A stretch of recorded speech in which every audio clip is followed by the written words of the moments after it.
Welcome to B-Sides Orlando at Full Sail University. Our next speaker is a security software engineer at a large tech company based in Redmond, Washington. I didn't know you were in Redmond, Washington. Seattle, woo. Sunshine CTF challenge author and former president of Hack at UCF, interested in iOS jailbreaking, game modding, CTF competitions, and abusing programming languages. Kevin Colley.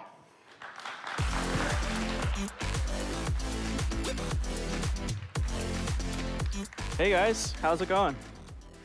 All right, so today, obviously, I'm going to be talking about iOS game hacking, where you can enjoy the fun of reverse engineering with none of the job opportunities, which isn't entirely true, but it's fun to say. So let's start off with why first, and just a general overview of all this.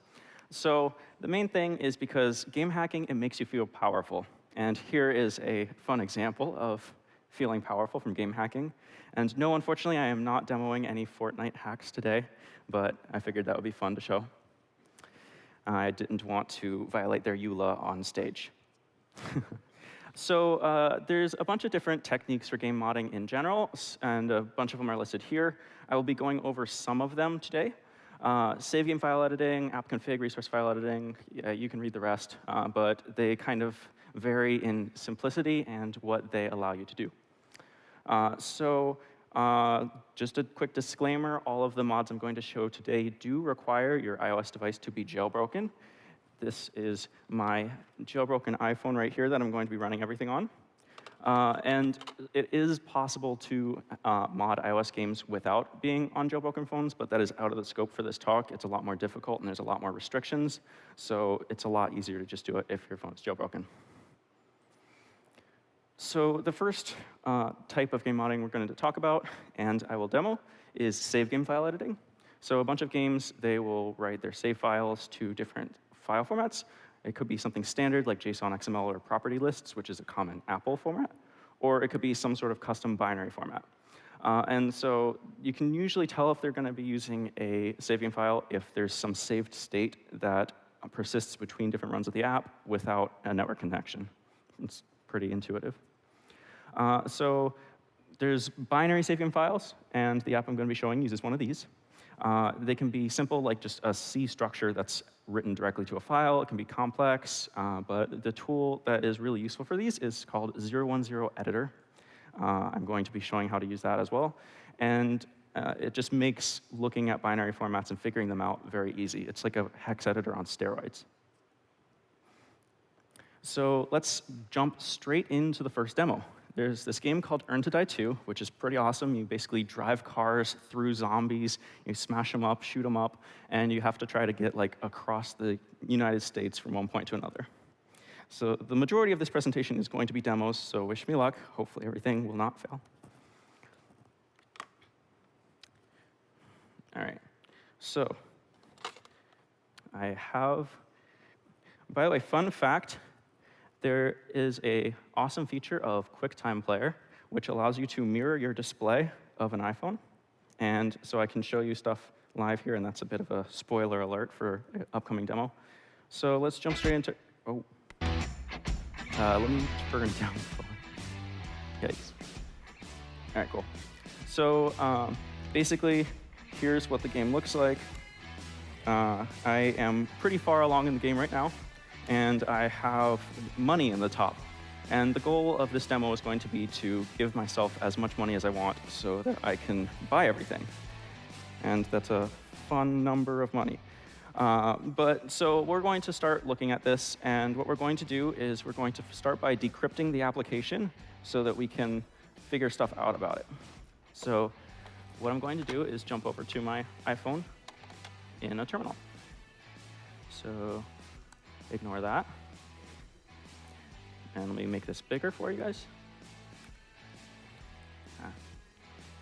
Can everyone see this okay? Read it? I'll make it bigger. All right, cool. So, all right. So here I am SSH into my iPhone. The first step I'm going to do is kind of look at the documents for the app and decrypt it. iOS apps are decrypted, which I will go into a bit more later. But basically, there's this really cool tool called BF Inject. There's other options out there. and that allows you to decrypt an application. And part of this is going to be, it's going to show us where the documents directory is, which is going to help us find the savegame file. So we're going to say inject into earned to die 2, and we're going to run the decrypt tool. So that will run really quickly. And if you notice on the phone, it's now got a pop-up box saying it's decrypting.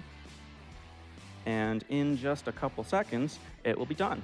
And I do not want to serve it over the internet.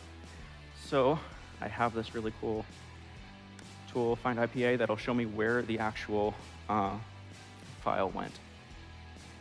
That's off the screen. All right, cool. So this, it actually saves the decrypted app to the documents directory of it. And so what we're going to do now is we're just going to kind of look around in the documents directory. I'll get into more details about decrypting apps later.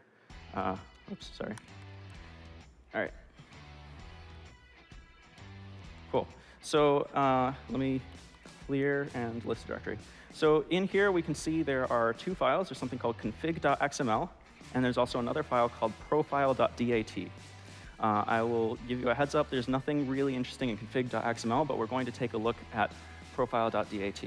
So let me go ahead and actually, I've already grabbed it, so I'm not going to bother to show that for right now. Sorry, one sec. Is this one?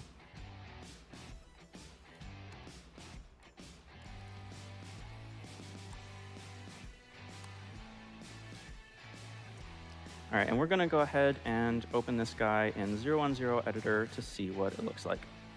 And I'm going to kill the app so it's not continuing to play music. Sorry about that. So let's go ahead and open 010 editor. iOS.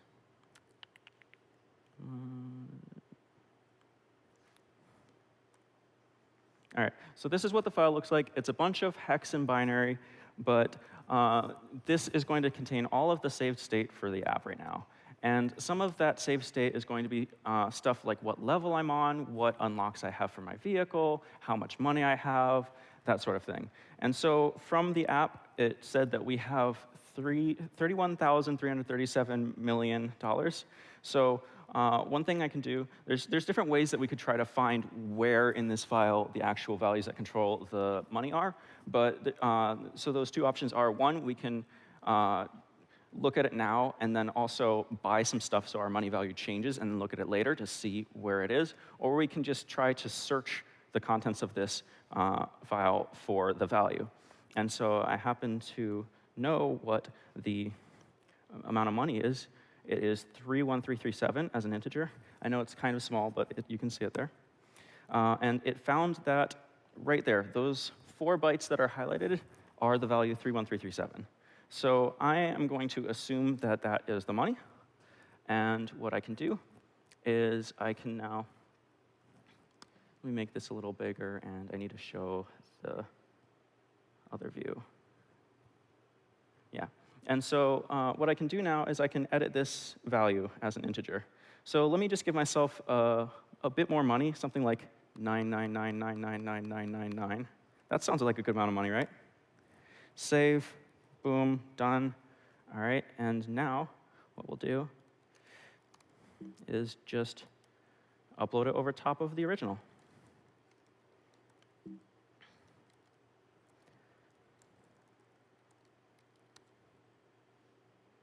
Whoop. Oh, sorry, one sec. I have the wrong path. Give me a half a sec. That is over here in this directory. So SCP is just copy over SSH, and copy it there, profile.dat. All right, cool. So I just overwrote the save game file with the one that we just modified, and let's see what happens when I run the app again. Let me kill it and start. So here's the app is loading. It's showing me an ad. That's great. And my money has changed. OK, that's interesting. That is not what I expected to happen. It shows 42 million. I kind of succeeded, but I'm back at the first car. Hang on. Technical difficulties. Oh, I copied the wrong. Oh, thank you very much. You're totally right. Thank you for helping debug my live demo. I appreciate it. Demo gods are physically present today. And I do need to kill the app again, because apps don't like it when you change their save game files while they're running. So overwrite the save game file for real this time with the correct one. And now when I open the app, hopefully, it will show what we expect. Oh.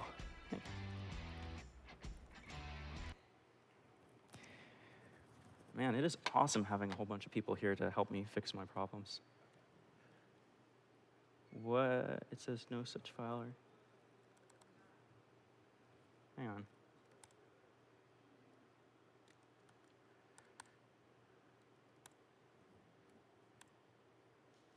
Directory doesn't exist. Oh my gosh, thank you. Jeez, I'm the worst. I swear I prepared for this.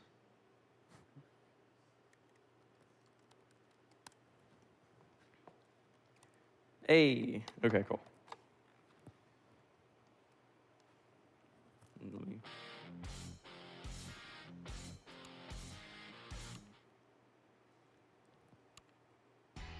Okay.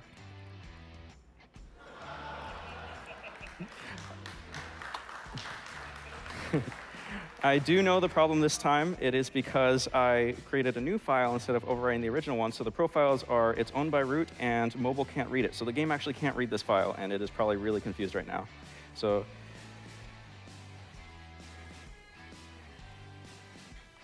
woo.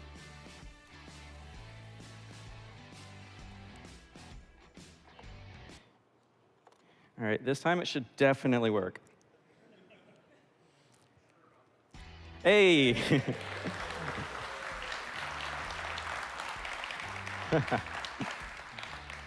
All right, so now I have a lot of money, so I can go ahead and buy every single thing and really upgrade the heck out of this fire truck. It's about to be very souped up. Get some guns, some booster, there we go. Add some weight redistribution so I can plow through zombies easier, cover it in armor, fill my fuel tank, and that barely made a dent in my money. So let's see how easy it is now to just kind of plow through zombos.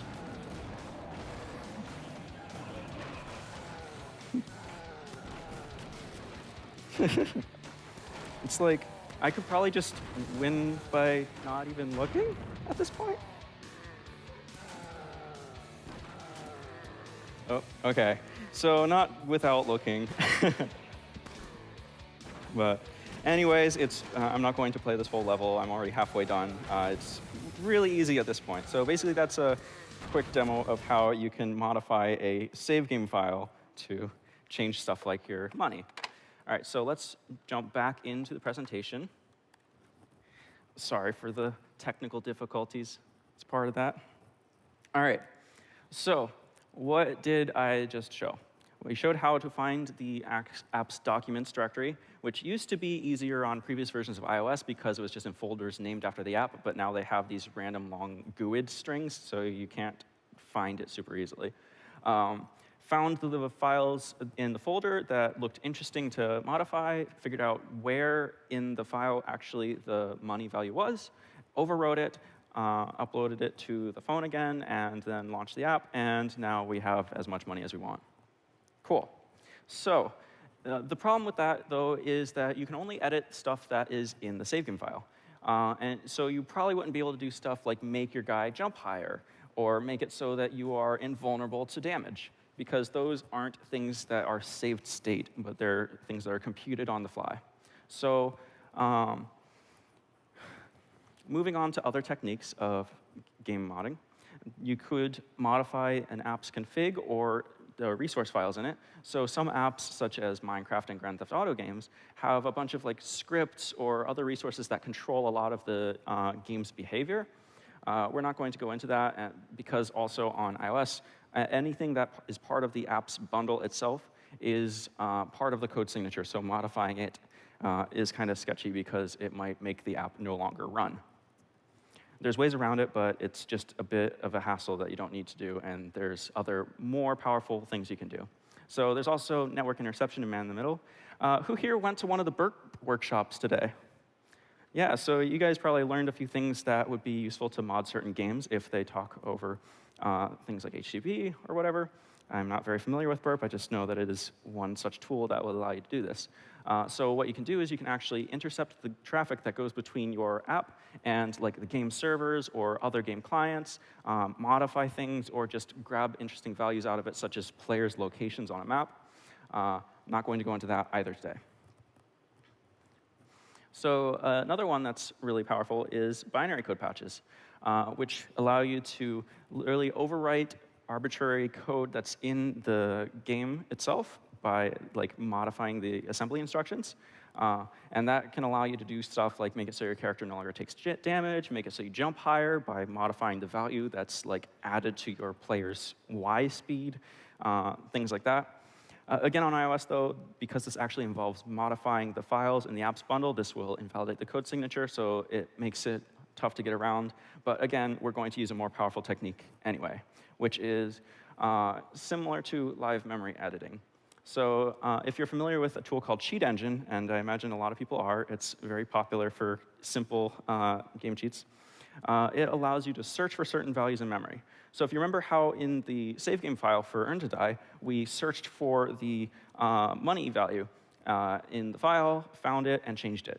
You can do this for all of the game's memory, so things that are only computed temporarily but aren't saved to the file using a live memory editor tool such as Cheat Engine, and Frida.re has some functionality similar to this. And then here we get to the holy grail of game modding, which is dynamic code injection. This allows you to do basically whatever you want because you have your own code that's running inside the process of the game. It didn't modify any existing files on disk to invalidate code signatures. And so on Windows, this is DLL injection. For iOS, we're going to be doing dial-up injection. If you've ever had a jailbroken phone and used something called Mobile Substrate to install tweaks from Cydia, this is using code injection. And so there is a really cool technique for modifying how any program works, which is called hooking. So whenever I use the term hooking, that means modifying a function and basically replacing it with my own. So let's say that a game has a function called add. It takes 2 integers and returns the sum of those 2 integers. I can hook that function so that whenever the app calls add, it actually calls my version of the add function. And I could do something like subtract instead. Or I could modify the values before they're passed to the add function as parameters. I could modify the return value afterwards. There's a lot that you can do because you can potentially call the original function if you want. And that is what we're going to be getting into today. So specifically, Objective-C hooking for now. Objective-C is an Apple language often used on iOS and macOS. It is a very dynamic language, so it's super easy to dump information about games and to hook them. So there's also a really awesome tool called class dump that allows you to dump a bunch of header files that describe the interface for an app. All of its Objective-C classes, their methods, any variables that are stored in the classes with their names, etc. So we're going to be using that in combination with a framework called Theos to write a mod for a game. But now back to what I was mentioning earlier, decrypting iOS App Store binaries. So apps on iOS, when they come from the App Store, they are encrypted. It's for DRM purposes, whatever. But in order to actually do any sort of analysis on them, such as open them in IDA or class dump them, we need to decrypt them so we can actually see the contents of the app. And so we're going to be using that BF inject tool that I briefly showed earlier to do so. And that doesn't actually change the app that's installed on your phone. It just like makes a decrypted copy of it that you can then copy to your computer and analyze and stuff. So with that said, let's jump right into the second demo. All right, so this game is Rope and Fly, which is a fun little game where you're this little character on a rope and you're swinging through a city, and you have to get as far as possible in 30 seconds, or as far as possible with like a limited number of ropes, etc. And so that's the entire premise of this game. It's very simple, but it's useful to show off this form of game modding. And then as soon as you hit the ground, yikes. So we're going to go ahead and decrypt this like we did with the previous one. So let me set my phone down. All right, bf inject, and then we need to give it the name of the process, which is, let me just look for it. PS. I can also just give it the PID. Process ID. And we're going to use the decrypt tool. And now the app is decrypting, as you can see by the pop-up. And this one will probably be quicker, yep, because it's a smaller app. So it just saved the file. Let me really quickly go back to this directory and delete the old one so that when I look for IPA files, I only get one result. There it is. All right, cool. So what we're going to do is we're going to copy this to the Mac. All right.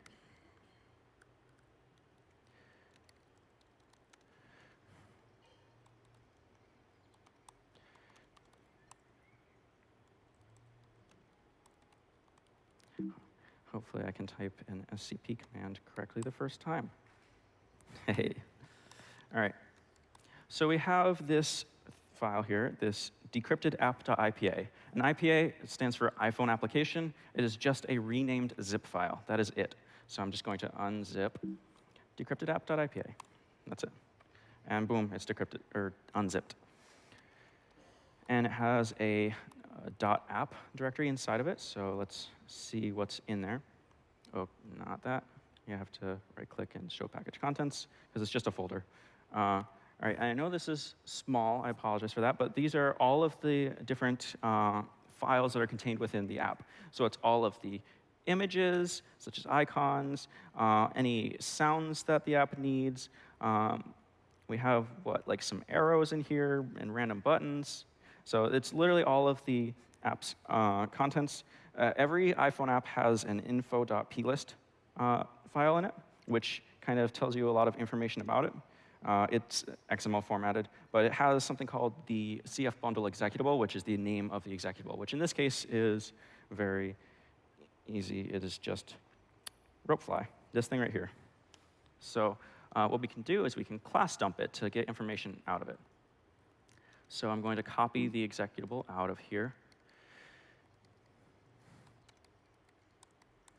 All right.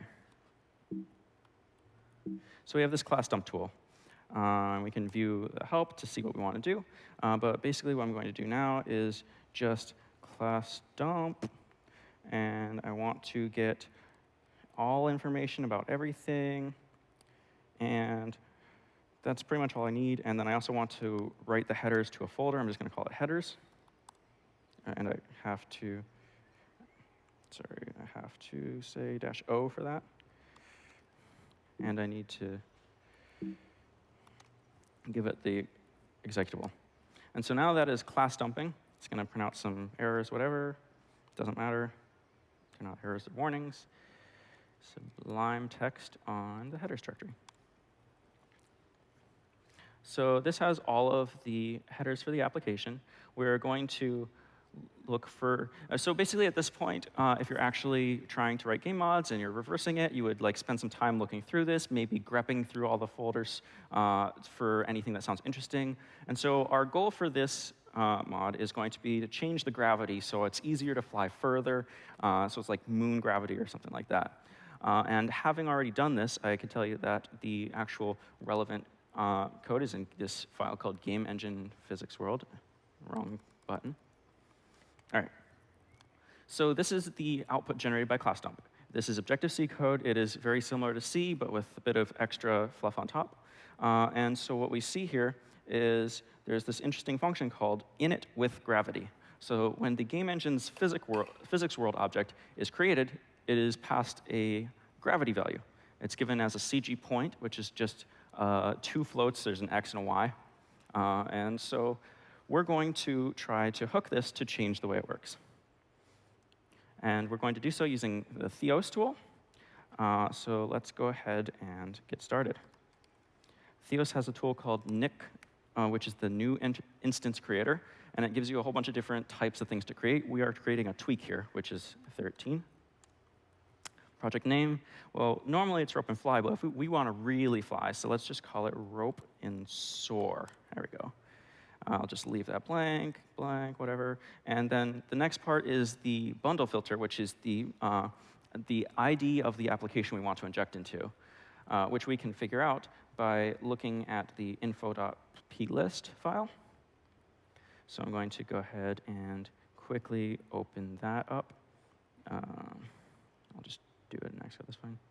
Xcode has a nice viewer for this, and it is the bundle identifier, which is right here.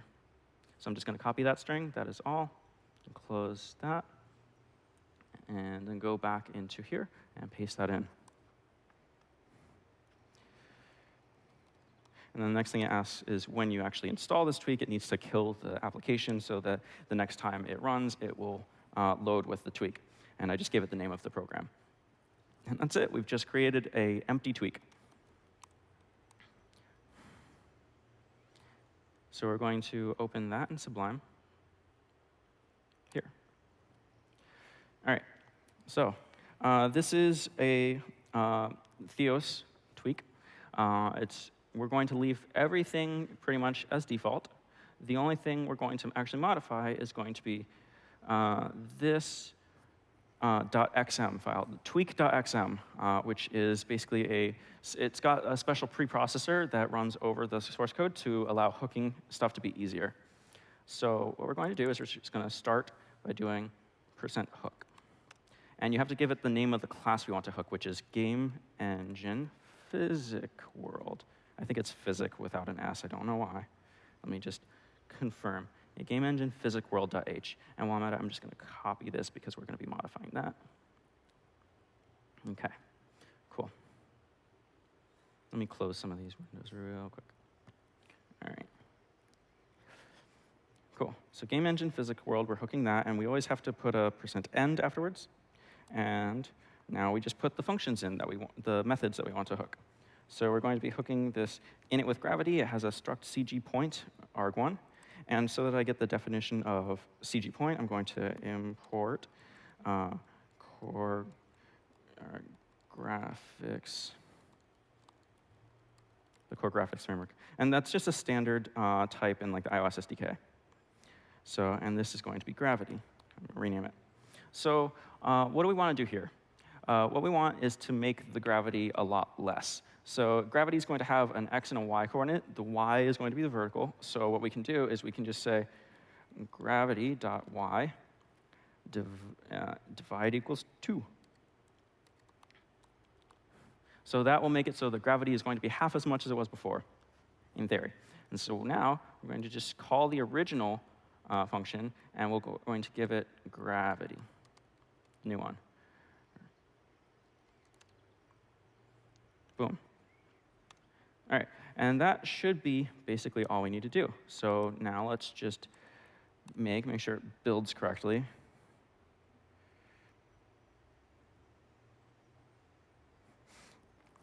There's normally not these many errors printed. That's just because I have a custom configuration for the tool make, because I write a lot of makefile code. Actually, cool. So it's done.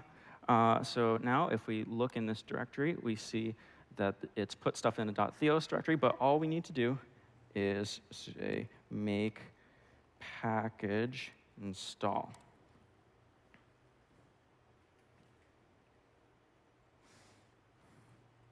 All right, so that actually just took the tweak I made, installed it on my phone, and killed the Rope and Fly app. And that's kind of why it is currently confused at what orientation it should be displayed in. So let's quickly open the app and close it. Because I am on iOS 11 with a jailbreak called Electra, I have to specifically turn tweaks on now at this point. The reason that I had that off before was because the BF inject tool, it doesn't work if you have tweaks enabled. So I'm going to now re-jailbreak with tweaks on, which takes just a few seconds. Boom. All right, so hopefully that will be it. And now I can just open this game back up, and let's hope it worked.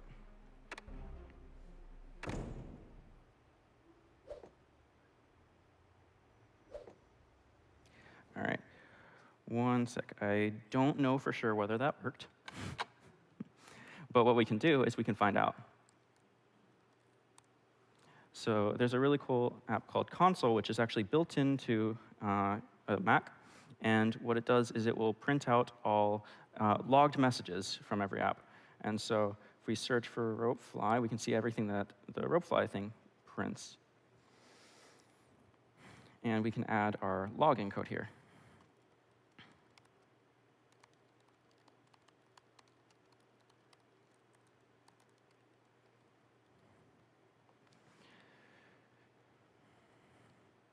All right, hang on. Let me very quickly hopefully get rid of my alias that caused all of that to happen. All right, cool.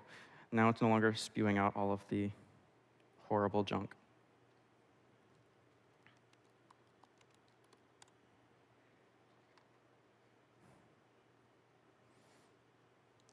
And actually, I should be searching for rope and soar instead of rope fly. Where did my code? There it is.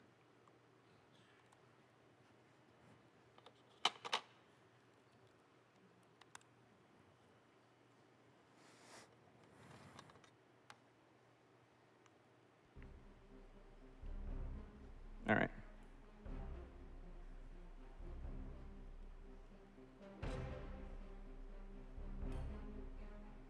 Actually, I know what the problem is. So for some reason,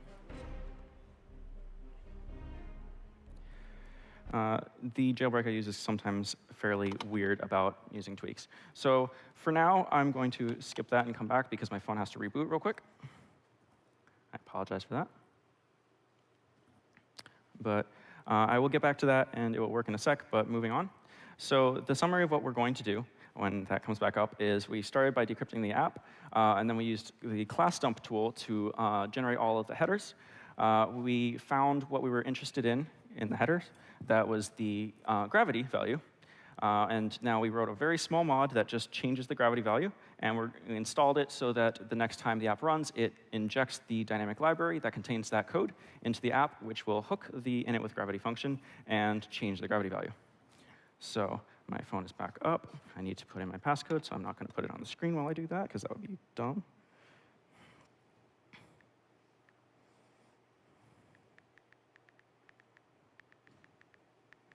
Sorry, I have a 20-digit passcode. All right.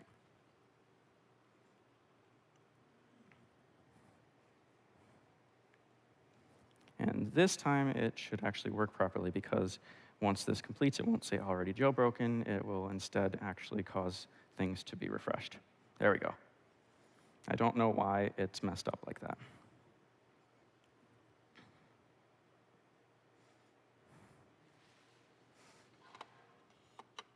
So while that is going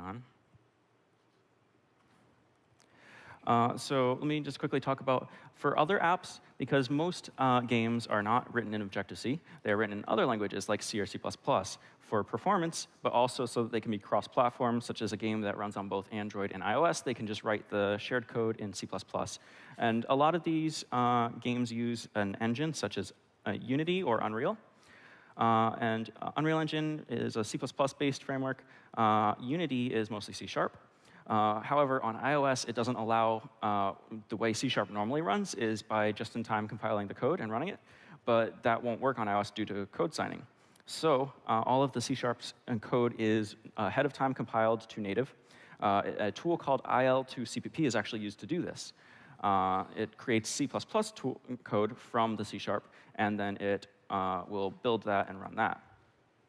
A side effect of them using that is that it generates some metadata about the the code, which includes function names of every single function along with their addresses and classes, types. Everything you need to actually mod it is automatically included in the metadata for you.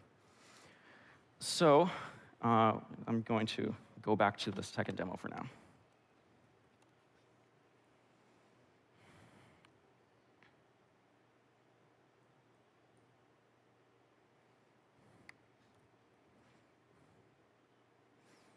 After rebooting, you have to restart QuickTime Player. But here's the fun fact for you. So the way you actually do that in QuickTime Player is you say new movie recording, and it's going to show my face for a sec. Let me do not have that happen. And all you do is you change the source from your camera to your phone, and it'll show the screen. It's great. All right, so now I have tweaks enabled. So in theory, when I open this app,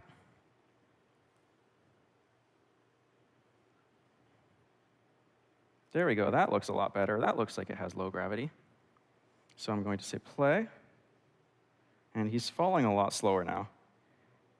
And I can go super high in the air. But for me, this isn't enough. Like, that's not enough of a difference. So what I'm going to do is quickly go into my code and change it so it actually makes gravity, like, how about 1/10 of what it was before? That should be fun. So we're going to now install that over top of the existing one. And while that's going, I'll just pull this up so we can see it'll automatically close the app as soon as it installs. Cool. Did it. And now let's run the app. We don't even see the guy yet. That's how slow he's falling. All right. So who thinks I can get a high score on this now?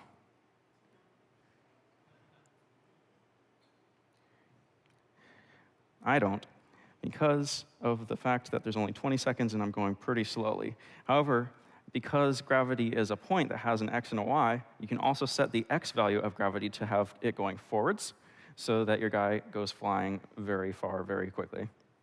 I am not going to show that, though, in the interest of time. Cool.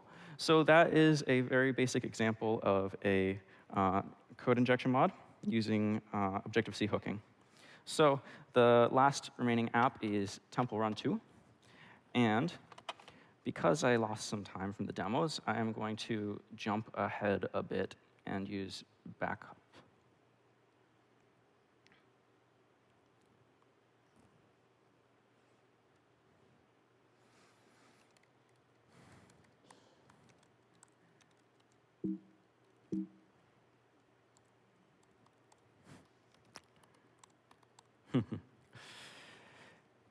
All right.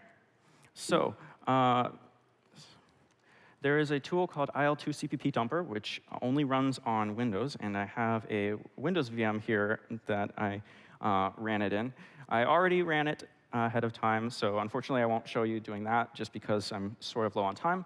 But this is what it generates. It generates a ton of C# code. So it will not actually include the real code of the app, but you will see all of the interface info, such as names of classes, the types and variable names of methods, etc. And so the goal for this tweak, this mod, is to make it so that we can always have the coin magnet in Temple Run. And so that after looking through this, you can figure out that it is in a class that is called vacuum.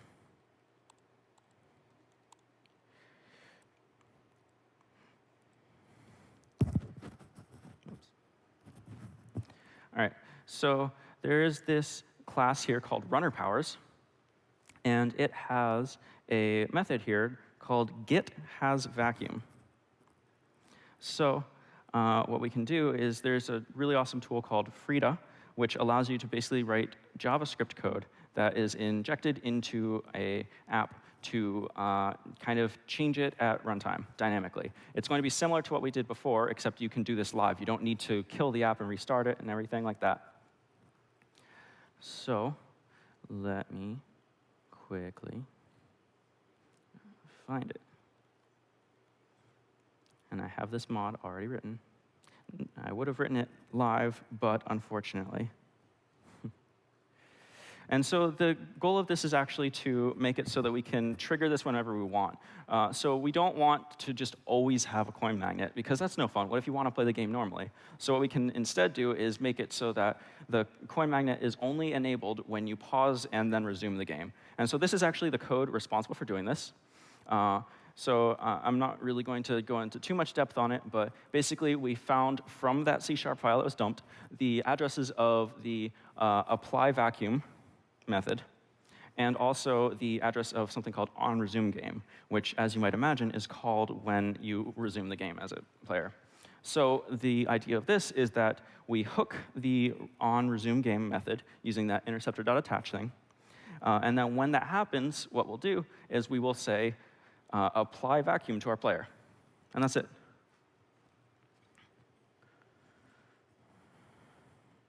So, Frida.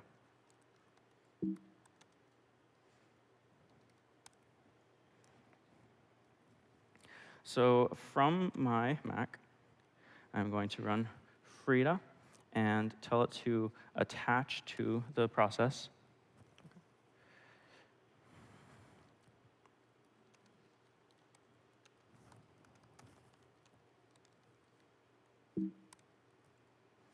All right, it would help if I actually run the app.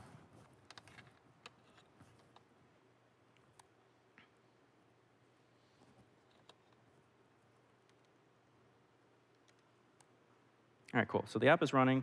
I have its process ID. I'm going to attach to that, and I'm going to do that over USB. Cool. So now I'm in a Frida console that's attached to this app, and I can ignore the error code. I don't know why it's there, but it doesn't matter.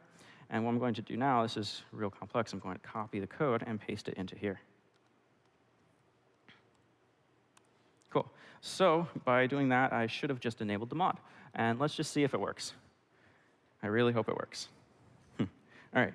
So we're going to play. Oops. Sorry, the audio is... There we go. Now we have sound. All right. So this is playing. I don't have a coin magnet yet, but if I pause the game and then resume it after the countdown, hopefully... Now I have a coin magnet. There we go. So that is the mod in progress, and I just immediately died, but regardless.